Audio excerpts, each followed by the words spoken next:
오늘도 하나님의 은혜가 넘치기를 주님의 이름으로 축원합니다. 우리는 헬렌 켈러 얘기를 잘 압니다. 헬렌 켈러 얘기를 하면 슬리반 선생과의 얘기를 주로 합니다. 그러나 그녀의 신앙을 들여다보면 놀라운 간증을 하고 있습니다.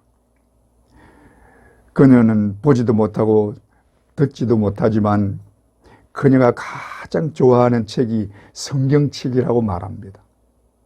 그만큼 성경책을 늘 가까이 하고 살았다는 말입니다. 그런데 그녀는 사람들이 고마워하거나 감사하지 않는다는 것을 이상하게 생각했습니다. 한 번은 보는 사람들이 뭘 느낄까 하고 친구에게 물었던 적이 있습니다. 친구가 숲을 보고 왔다고 그러길래 숲에서 뭘 봤니? 하고 물어봤는데 그 친구가 별것 없어. 항상 똑같지 뭐 말할 것도 없어. 그렇게 대답을 하는 것입니다. 헬렌 켈러는 그게 이해가 되지 않았습니다. 왜 똑같을까? 날마다 새로울 텐데. 두 눈을 뜨고도 두 귀를 열고도 별로 특별히 본 것도 들은 것도 할 말조차 없다니. 왜 사람들은 보는 것, 듣는 것에 대해서 감사하는 마음이 없을까?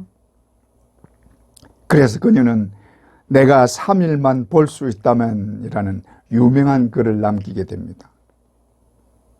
그녀는 육신의 눈으로는 볼 수 없지만 내적인 눈으로 모든 것을 볼 수 있었습니다. 육신의 눈이 보이지 않으므로 세상을 보지 않고 오히려 하나님을 바라볼 수 있었고 영적인 안목을 갖게 된 것입니다. 그녀는 이렇게 말했습니다. 내일이면 귀가 안 들릴 사람처럼 새들이 지저귀는 것을 들어보라. 내일이면 냄새를 맡을 수 없는 사람처럼 꽃향기를 맡아보라.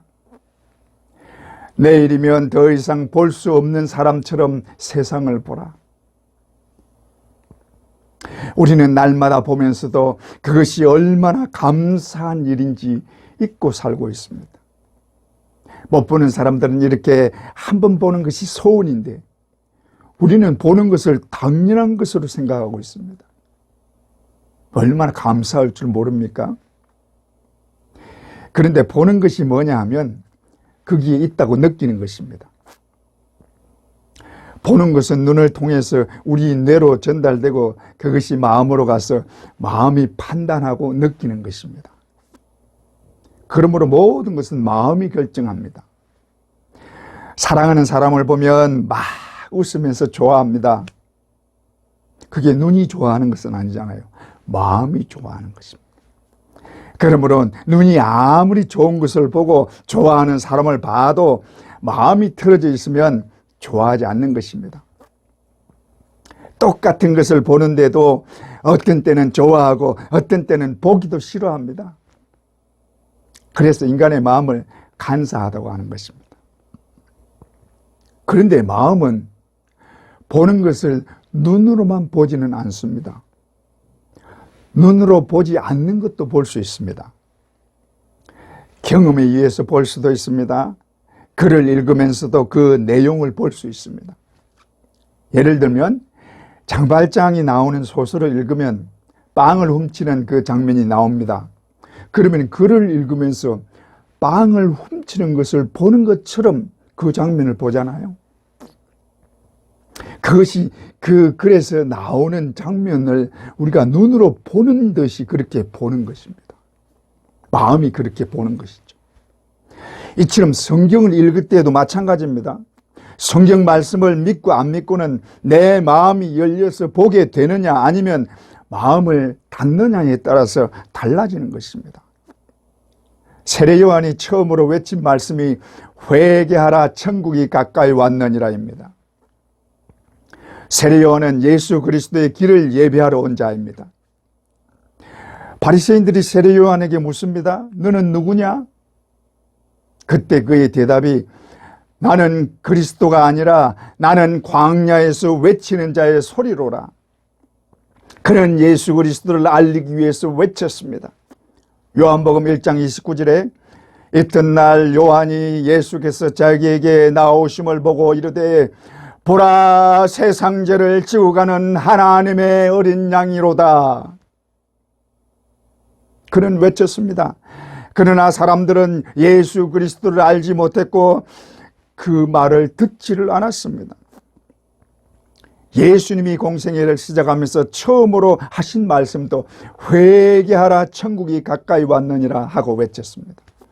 마태복음 4장 17절에 이때부터 예수께서 비로소 전파하여 이르시되 회개하라, 천국이 가까이 왔느니라 하시더라. 이제부터 너희 앞에 천국이 열린다. 그것을 보아라.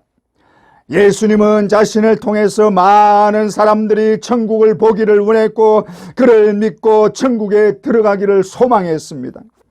그래서 회개하고 자신을 믿기를 바라고 외친 것입니다. 바리새인들은 성경을 아는 자들이기 때문에 메시아가 올 것을 알고 있었습니다. 그리고 이스라엘 백성들은 메시아를 고대하고 있었습니다. 그러나 예수 그리스도가 이 땅에 메시아로 오셨는데도 믿지를 않았습니다. 이스라엘 백성들이 그렇게 고대하고 갈망하던 메시아가 이 땅에 왔는데 믿지를 않는 것입니다. 그들이 상상하고 있는 메시아와 예수님은 너무나 다른 모습이기 때문입니다. 그들은 왕의 모습을 기대하고 있었습니다. 그러나 예수님은 초라한 모습입니다. 그러니 그들의 마음에 인정할 수가 없는 것입니다. 그들도 예수 그리스도의 능력이나 말의 권세는 인정했습니다. 하나님이 아니면 할 수 없는 일이라고 인정하고 자신들도 인정을 했습니다. 그러므로 예수 그리스도를 보는 눈이 열리지 않았기 때문에 볼 수가 없었던 것입니다. 우리가 예수 그리스도를 믿는 것도 눈이 열려서 볼 수가 있어야 믿을 수 있습니다.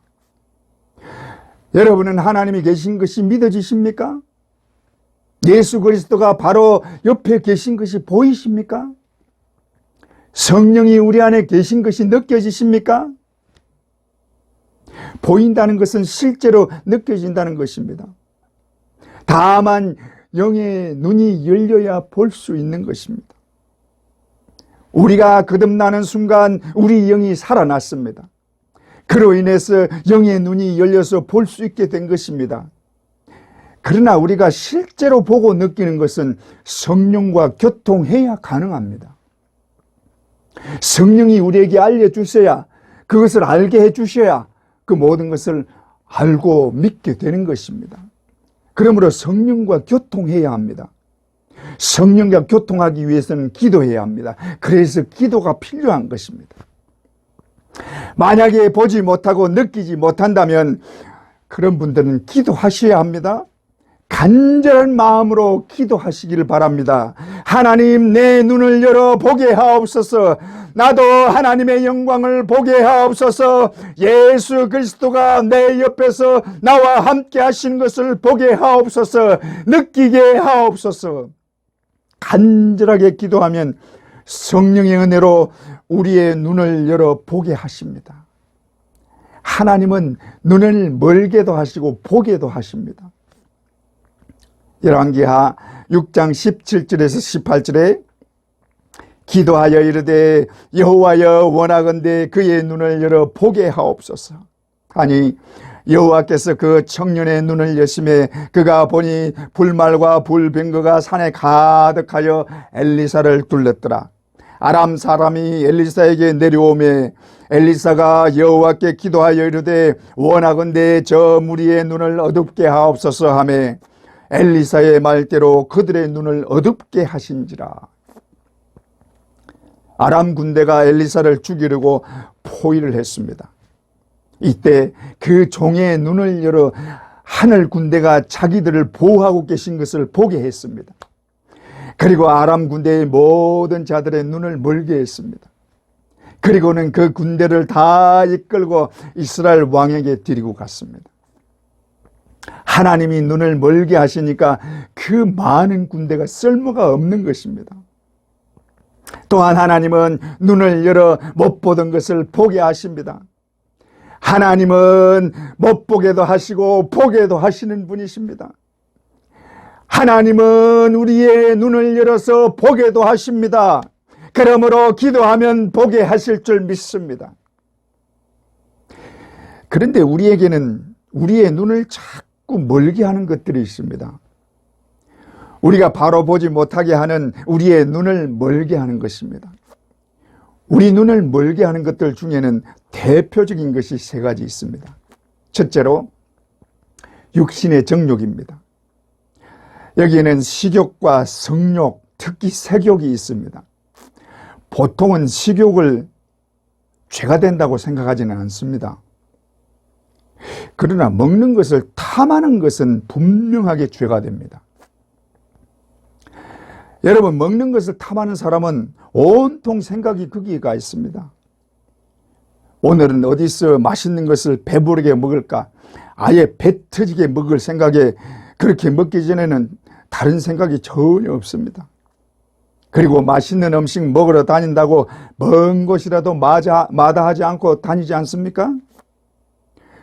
중세의 토마스 아퀴나스는 식탐이 왜 죄인지 이렇게 말합니다. 탐식은 먹는 것과 마시는 것에 대한 무질서한 욕구이며 따라서 이성의 질서와는 반대가 되기 때문에 명백하게 죄가 된다. 욕심은 하나님이 만드신 창조 질서를 파괴하는 것입니다. 질서를 무너뜨리는 것이 욕심입니다. 먹는 것을 탐하는 것도 욕심입니다. 그러므로 명백하게 죄라는 것입니다. 또 색욕은 그야말로 우리 눈을 멀게 하는 죄 중에 죄입니다. 정상적이지 않은 성적 욕구를 탐하는 것이 찾는 것이 색욕입니다. 요즘은 전 세계적으로 동성연애나 동성결혼을 찬성할 뿐 아니라 법적으로 합법화하고 있습니다. 우리나라에서도 동성결혼을 합법화하자고 추진하고 있습니다. 이것을 환영한다고 축제를 벌인다고 합니다. 죄악이 크게 타라는 것 같습니다. 뿐만 아니라 성적 욕구를 채우려고 별짓을 다 합니다. 우리가 상상할 수 없는 추악한 짓들을 하고 있습니다. 자신의 친딸을 범하는 것도 뉴스에서 자주 접합니다. 얼마나 악이 극에 달했는지 우리가 상상을 할 수 없는 것입니다. 여러분, 이런 것을 어떻게 사회 탓으로만 돌릴 수 있습니까? 바로 우리가 크리스찬답게 살지 못해서 이런 지경까지 오게 됐다는 것을 생각하시기 바랍니다. 여러분, 우리가 먼저 회개해야 합니다. 이 사회를 바라보고 저들에게 빛과 소금이 되지 못한 잘못을 눈물을 흘려 회개하고 기도해야 합니다. 이것만 생각하면 눈물 흘리지 않을 수 없습니다. 이 사회가 이렇게 악하게 된 것이 우리의 잘못이고 우리가 빛과 소금 되지 못했던 그 잘못된 신앙 때문에, 그런 신앙생활 때문에 이 지경까지 왔다는 것을 우리가 분명하게 생각해야 합니다. 여러분들 여기에 책임감을 느껴야 합니다. 예수를 믿는 사람들은 다 책임을 느껴야 합니다. 둘째로 안목의 정욕입니다. 여자들은 배물이나 집에 대한 욕심이 대단합니다. 여자들 중에는 보석만 보면 눈이 돌아가는 분들이 있습니다. 지금은 좀 덜하는지 모르지만 한때는 여자들이 큰 집에 대한 욕심 때문에 큰 평수의 집들이 얼마나 많이 팔렸는지 모릅니다. 이런 것을 할 수 있는 것이 돈이기 때문에 결국 돈에 대한 욕심이 생기는 것입니다. 이런 눈에 보이는 것으로 오는 욕심 때문에 믿음의 눈이 멀게 되면 하나님 나라는 보이지 않습니다. 이런 눈에 대해서 주님이 심각하게 경고하고 있습니다. 마태복음 18장 9절에 만일 내 눈이 너를 범죄하거든 빼어내버리라. 한 눈으로 저 영생에 들어가는 것이 두 눈을 가지고 지옥불에 던져지는 것보다 나으니라. 여러분의 눈이 우리가 봐서는 안 될 것을 보고 그것을 즐긴다면 그 눈을 빼버리라는 것입니다. 요즘 인터넷을 통해서 온갖 섹스 영상이 너무나 많이 넘쳐나고 있습니다.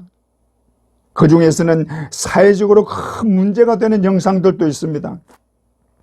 그래서 규제를 많이 하는데도 계속해서 그런 영상들이 나오고 있습니다. 그것은 그런 영상을 보는 사람들이 굉장히 많고 그런 것을 즐긴다는 것입니다. 이런 섹스 영상들 때문에 사람들은 더 저주받을 짓을 하고 더 타락되어 가고 있는 것입니다. 여러분은 이런 섹스 영상 보고 있지 않습니까? 예수님의 말씀에 의하면 그 눈을 빼버리라. 왜냐? 그런 눈을 가지고는 절대로 천국에 가지 못하기 때문입니다. 만약에 이런 것을 즐기고 있다면 당장 마음을 돌이키고 회개해야 합니다. 어느 정도로 회개해야 하느냐? 눈을 빼버리는 심정으로 이것 때문에 내가 천국에 가지 못하고 지옥의 형벌을 받게 되는구나 하는 처절한 마음으로 회개해야 합니다. 그것뿐이 아닙니다. 남자들은 아주 예쁘고 멋진 여자를 보면 눈이 그 여자를 보는 데서 눈을 떼지 못하잖아요. 그런 여자가 지나갈 때 남자들을 좀 살펴보면 그 여자가 다 지나갈 때까지 눈을 떼지를 못합니다.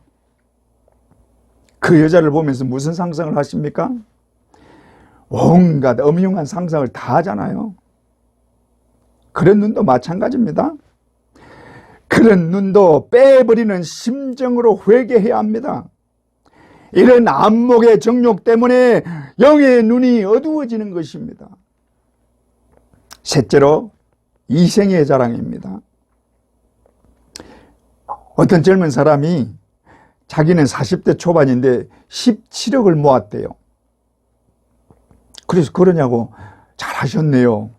그랬더니 그 다음 얘기가 날들어 얼마나 모았냐고 물어봅니다. 나는 별로 모은 게 없다고. 애들 공부시키고 한다고 생활하기 바빴다고. 살기 바빴다고. 그랬더니 지금까지 뭐 했냐는 것입니다. 그러면서 지금까지 허살았네요. 그러는 거예요. 그런 사람하고 더 얘기해봐야 싸움밖에 안 되니까 나는 예수 믿는 사람이라 돈에 관심이 없습니다. 그러고 그만두었습니다. 이런 사람은 그것이 굉장히 자랑스러운 것입니다. 그리고 그것이 전부입니다. 돈 많은 사람들을 보면 거의 대부분 교만합니다. 자기가 가진 것이 대단한 것으로 생각하기 때문에 그렇지 않은 사람을 무시합니다. 그래서 갑질이라는 말이 나오는 것입니다. 또 학벌로 자랑합니다. 여러분, 부모들이 왜 자식을 인류대학에 보내는지 아세요? 전에 한때 무조건 서울대학에 가야 한다고 과는 아무 상관없이 무조건 가게 했습니다. 그래서 비인기 학과들이 엄청나게 경쟁률이 높았던 적이 있습니다. 요즘도 여전히 서울대학만 가려고 하잖아요. 물론 나중에 그만큼 보장이 된다고 하지만 우선은 자랑하고 싶은 것입니다. 자식이 서울대학 다니면 그 부모가 무슨 벼슬을 하는 것 같아요. 얼마나 뻐기는지.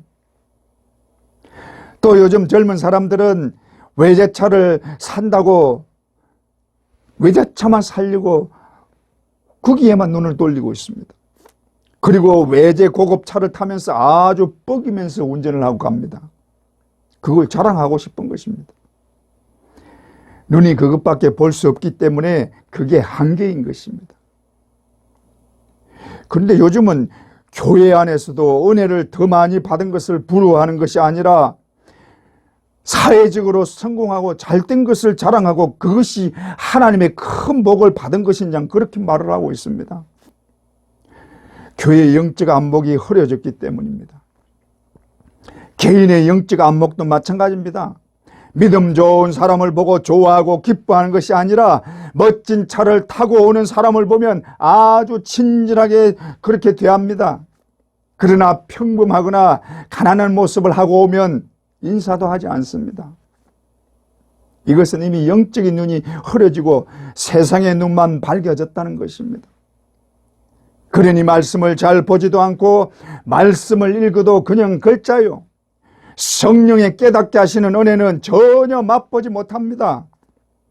십자가를 보아도 그냥 십자가일 뿐이지 주님이 피를 흘리고 죽으신 모습은 어디에도 볼 수 없습니다. 주님은 이 땅에 오셔서 복음을 전할 때에 빈부귀천을 따지지 않았습니다. 특히 가난한 자들과 병든 자들을 더 불쌍히 여기고 그들을 더 사랑하셨습니다. 주님은 우는 자의 눈물을 닦아주시고 애통하는 자를 위로하시고 그들을 위해서 자신을 희생하셨습니다. 예수 앞에 나와서 믿고 구원받은 자들 중에는 종도 있었습니다. 장기도 있었습니다. 욕만 먹던 세리도 있었습니다. 그런데 왜 오늘날 교회는 세상적으로 구분하십니까? 여러분은 왜 가난한 자들을 멸시하십니까? 마귀는 모든 수단을 동원해서 공격하고 있는데 우리는 잠자고 있고 어떤 대항도 하지 않고 있습니다. 이런 자들을 향해서, 이런 교회를 향해서 주님이 말씀하십니다. 너희는 다 눈먼 자들이다. 요한복음 9장 39절에서 41절에 예수께서 이르시되 내가 심판하러 이 세상에 왔으니 보지 못하는 자들은 보게 하고 보는 자들은 명인되게 하려 함이라 하시니 바리새인 중에 예수와 함께 있던 자들이 이 말씀을 듣고 이르되 우리도 맹인인가? 예수께서 이르시되 너희가 맹인이 되었더라면 죄가 없으려니와 본다고 하니 너희 죄가 그대로 있느니라. 여러분, 세상의 눈으로만 보지 마십시오. 말씀의 눈으로, 영의 눈으로 보아야 합니다. 그래야 하나님 나라가 보입니다. 그래야 예수 그리스도를 바로 볼 수 있습니다. 그러므로 눈을 열어 볼 수 있어야 합니다. 그런데 어떻게 해야 눈을 열어 볼 수 있느냐? 이것을 우리가 좀 몇 가지 생각해 보기를 하겠습니다. 첫째로 안약을 사서 발라 보게 해야 합니다. 이것은 회개를 말합니다. 계시록에 나오는 7교회 중에 책망만 들은 2교회가 있습니다. 그 중에 라오디게 교회는 미지근하다는 책망을 들은 교회입니다. 라오디게아는 안양으로 유명한 곳입니다. 이 라오디게아는 온천수와 찬물을 섞어서 썼는데 그러다 보니 물이 미지근하게 되고 여기에 석회 성분도 섞여서 계속 사용하면 눈이 안 좋아지게 된다고 합니다. 그래서 안약을 써서 치료를 하는 것입니다. 또 라오디게아는 금융업이 발달을 해서 부유한 곳입니다.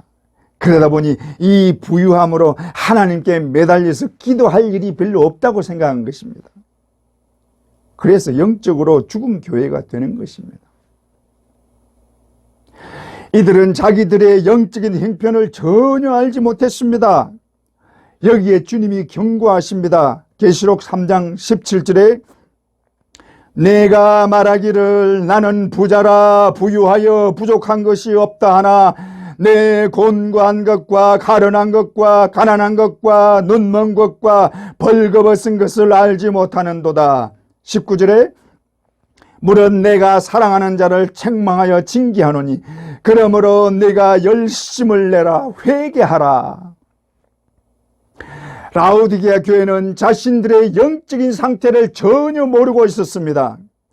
여기에 주님의 신랄한 책망의 말씀이 있습니다. 네 공고한 것과 가난한 것과 눈먼 것과 벌거벗은 것을 알지 못하는도다.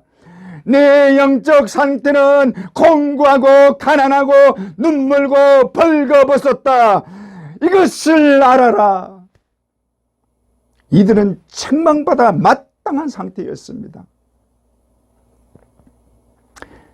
그러나 주님은 책망받아 마땅한 라오디게아 교회를 향해서 내가 사랑하는 자라고 말씀하십니다. 그리고 열심을 내라 회개하라고 권면의 말씀을 하고 계십니다. 주님은 아무리 책망받을 자라도 절대로 버리지 않습니다. 그런 자를 향해서도 내가 사랑하는 자라고 말씀하십니다. 주님은 우리를 여전히 사랑하십니다. 그러므로 주님이 권면하시고 경고하시는 말씀을 들어야 합니다. 열심을 내라 회개하라. 여러분, 주님의 음성이 들리시면 회개하고 외치시기를 바랍니다. 마치 맹인 거지 바디메오가 눈을 뜨게 해달라고 소리를 쳤던 것처럼 간절한 마음으로 구하시기 바랍니다. 주여, 나를 불쌍히 여겨 주옵소서. 나의 눈을 열어 보게 하옵소서. 나에게도 하나님 나라를 보여 주옵소서. 하늘에 참 소망을 안고 기뻐서 눈물 흘리게 하옵소서. 그렇게 간절하게 기도하면 반드시 영의 눈을 열어 다 보여주실 줄 믿습니다. 하나님은 우리가 기도하고 간구하는 것을 너무나 기뻐하시고 다 이루어주시는 분이십니다. 믿습니까? 둘째로, 나의 도움이 어디서 오는지 보아야 합니다.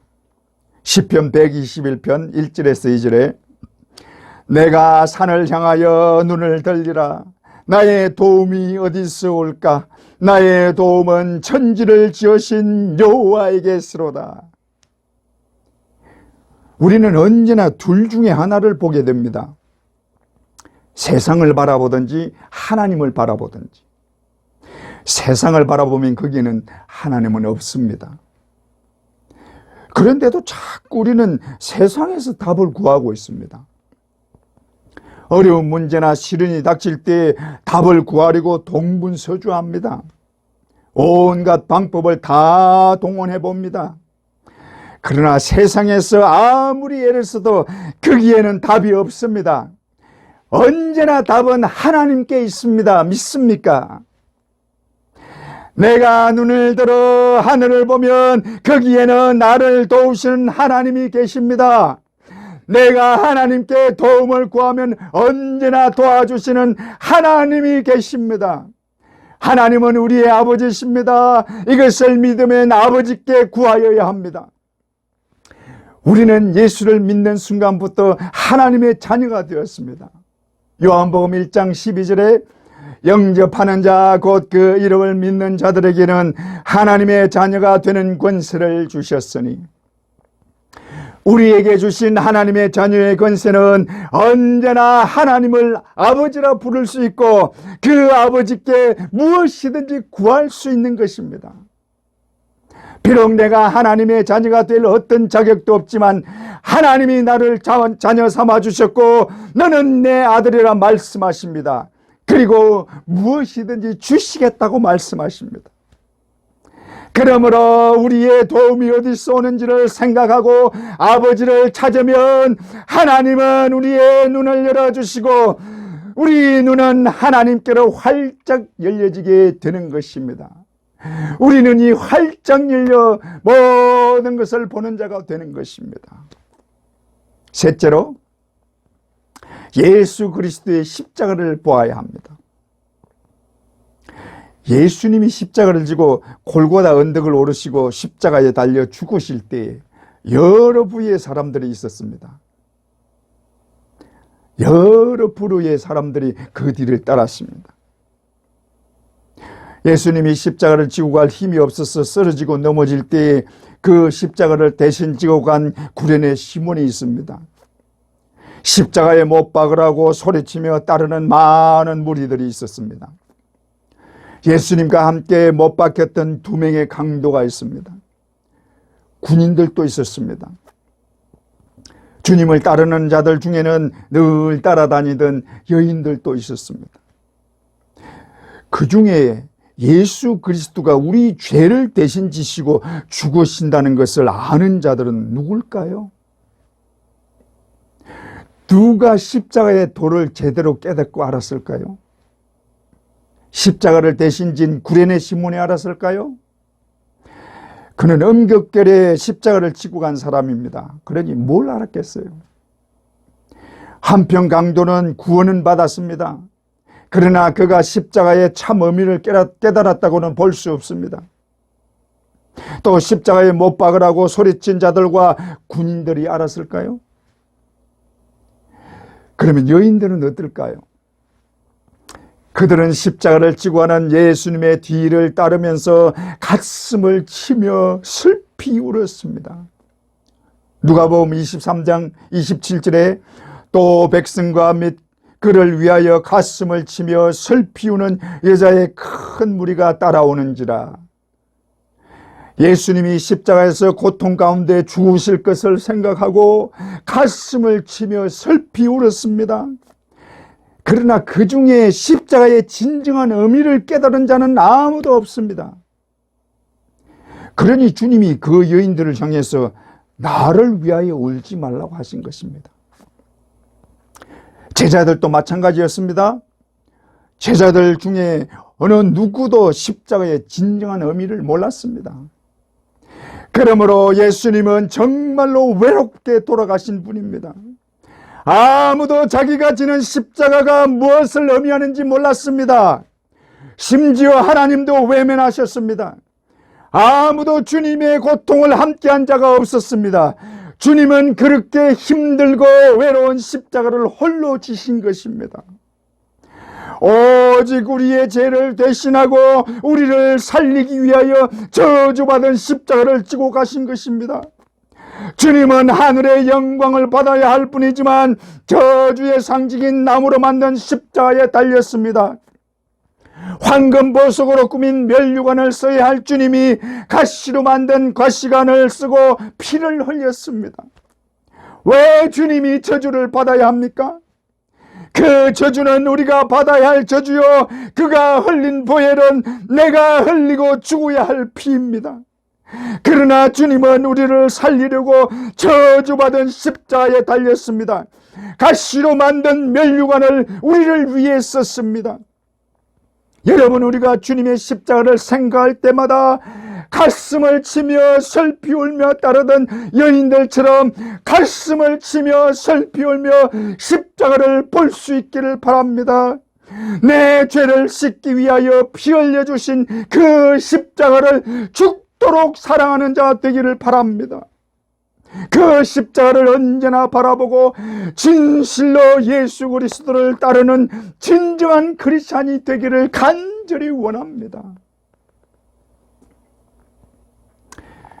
그런데 예수님의 부활 후에 이 십자가를 넘어뜨리려고 하는 숱한 도전과 핍박이 있었습니다. 초대교회 당시부터 헤롯에 의해서 제자들과 예수 믿는 사람들을 다 죽이려고 하는 그런 시도가 여러 번 있었습니다. 베드로를 비롯하여 모든 제자들을 죽이려고 했습니다. 그 후로 로마 시대부터 계속적으로 기독교인들을 말살하는 그런 정책을 폈습니다. 그 절정은 네로였습니다.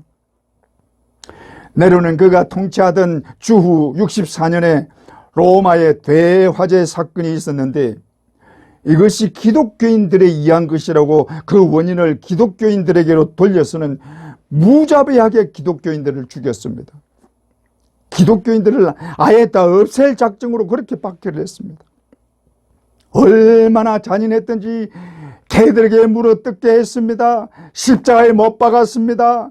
화형을 시켜서 그 불타는 그 빛으로 밤을 밝게 하는 데 이용하기도 했습니다. 또 도미티안이라는 황제도 네로와 똑같은 박해를 저질렀습니다. 또 2차 박해도 있었는데 그 중에는 우리도 잘 아는 황제도 있습니다. 마르쿠스 아우렐리우스라는 황제는 서투와 철학자로 처음에는 기독교의 우호적이었지만은 나중에는 아침하는 사람들의 영향을 받아서 기독교를 참혹하게 박해하기 시작했습니다. 얼마나 많은 기독교인들에게 채찍을 가했는지 속살이 터져 나오고 창자까지 밖으로 터져 나왔습니다. 온갖 종류의 고문을 받은 뒤에 사나운 짐승의 밥으로 던져졌습니다. 이 마르크스 아우레리우스 황제 치하에서 우리가 잘 아는 서머나 교회의 폴리갑이 순교를 했습니다. 그의 순교의 기사에는 다음과 같이 기록하고 있습니다. 그들은 폴리갑에게 요구했습니다. 그에게 맹세하시오. 그러면 풀어주겠소. 그리스도를 비난하시오. 그 말에 폴리갑은 말하기를, 나는 86년 동안 그분을 섬겨왔는데 그동안 그분은 한 번도 나를 부당하게 대우하신 적이 없습니다. 그런데 내가 어찌 이제까지 섬겨온 나의 왕 그리스도를 모독할 수 있겠습니까? 그리고는 화형을 당한 것입니다. 그 다음에 3차 박해는 가장 혹독한 박해였습니다. 데시우스 칙령으로 전국적인 기독교 박해가 이루어졌습니다. 이때 순교한 사람은 셀 수 없이 많습니다. 여러분이 잘 아는 영화 커바디스에서 보았던 것처럼 원형 경기장에 기독교인들을 몰아넣고 굶주린 사자들을 풀어서 무릎뜯게 했습니다. 그리고 왕과 귀족들은 그것을 보고 즐겼습니다. 사람들을 사자들이 물어뜯게 하는 그것을 보면서 즐기고 있었던 것입니다. 콘스탄틴 왕제가 기독교 공인을 할 때까지 계속 박해는 이어졌습니다. 근대에 들어와서도 곳곳에서 지역마다 십자가를 없애려는 박해가 이루어졌습니다. 히틀러의 유대인 학살은 기독교에 대한 박해는 아니었지만 그것도 이를테면 맥락으로 보면 기독교에 대한 박해나 마찬가지입니다. 지금도 기독교를 반대하고 기독교인들을 살해하는 일이 비일비재합니다. 우리나라에도 엄청난 박해가 있었습니다. 우리나라 초기의 기독교인들은 극심한 박해를 받았고 조선시대부터 거의 100년 동안 박해를 받았습니다. 이 기간 동안에 1만 명이 넘는 사람들이 순교를 했습니다. 그것뿐입니까? 일제 치하에서는 얼마나 많은 박해가 있었습니까? 신사참배를 맹목으로 교회에서 예배를 드리던 모든 사람들을 잡아다가 고문을 하고 신사참배를 강요하고 거부하면 죽이는 일을 서슴지 않았습니다. 이때 나온 순교자의 수를 다 헤아리지 못할 정도입니다. 여러분, 한국의 기독교가 이런 박해를 받으면서 순교자들의 피로 여기까지 왔다는 것을 반드시 기억해야 합니다. 그러나 한 번도 십자가가 꺾인 적이 없습니다. 언제나 십자가는 꿋꿋하게 서 있었습니다. 어떤 환난 풍파가 와도 엄청난 박해의 비바람이 몰아쳐도 언제나 십자가는 꿋꿋하게 서 있었습니다. 그 십자가를 바라보면 모든 것이 보일 것입니다. 보기에는 약해 보이고 쉽게 넘어질 것 같지만 예수님의 십자가는 결코 넘어지지 않습니다. 절대로 흔들리지 않고 꿋꿋하게 서 있습니다. 그 십자가를 통해 우리는 모든 것을 볼 수 있습니다. 그 십자가로 인해 우리 영이 살아날 것입니다. 그 십자가를 보면 우리 눈이 활짝 열려 하늘 가는 밝은 길이 보일 것입니다. 이 땅에서 아무리 힘들어도 십자가를 바라보면 소망을 가질 수 있습니다. 절대로 쓰러지지 않는다는 소망이 있습니다. 내가 죽어도 다시 부활한다는 소망이 있습니다. 넘어져도 다시 일어선다는 소망이 있습니다. 십자가는 실패의 상징이 아니라 모든 것을 이긴 승리의 상징입니다. 죄로 인한 죽음의 상징이 아니라 부활한 영원한 생명의 상징입니다. 우리는 예수 그리스도의 십자가의 공로로 사망에서 벗어나 영원한 생명을 가진 자가 된 것입니다. 이 모든 것을 가능하게 하신 예수 그리스도를 찬양합니다. 할렐루야.